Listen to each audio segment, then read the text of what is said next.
وعلیکم السلام. حضور میرا سوال یہ تھا کہ یہ جو احمدیوں پہ بعض ممالک میں ظلم ہو رہے ہیں تو کیا جب مغرب میں اسلام پھیلے گا تو ان کا کیا رد عمل ہوگا احمدیوں کے ساتھ؟ لا تثریب علیکم اليوم،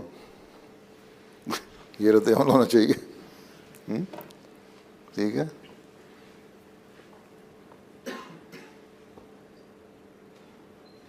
یہی ہونا چاہیے نا، نہیں تو تم بھی ویسے بن جاؤ گے آگے. تم بھی اگر ویسے ہو گے تو پھر اللہ میاں تمہیں بھی پھینٹی لگا دے گا. ٹھیک ہے. اس لیے انصاف کے تقاضے پورے کرنے ہیں تم نے، اور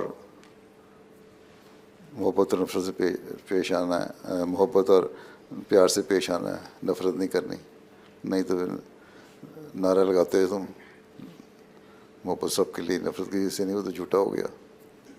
ٹھیک ہے.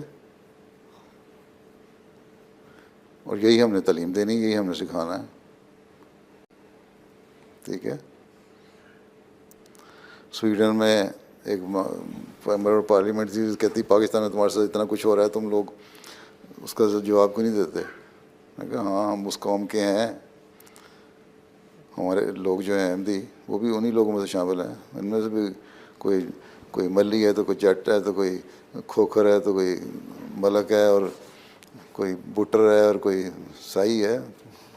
دماغ گھومن بھی ہے تو دماغ پھر سکتے ہیں ہمارے بھی. وہی جواب ہم دے سکتے ہیں، اسی قوم میں سے نکلے ہیں نا. لیکن نہیں، کیونکہ اسلام کی تعلیم نہیں ہے.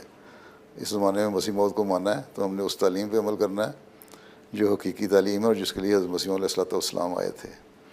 اور میں کہا یہی وجہ ہے کہ ہم جواب نہیں دیتے اور قانون کو اپنے ہاتھ نہیں لیتے، جس کی وجہ سے تم لوگوں میں ہمدردی پیدا ہو رہی ہے نا جماعت کے لیے.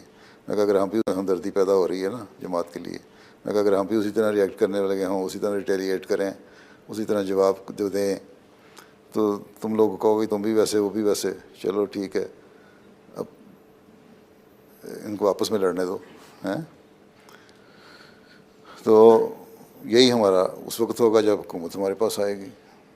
یہی یوسف نے تو صرف اپنے بھائیوں کو کہا تھا نا. حضرت صلی اللہ علیہ وسلم نے فتح مکہ پہ کہا تھا. ہم نے سنت پہ حضرت صلی اللہ علیہ وسلم کی عمل کرنا ہے.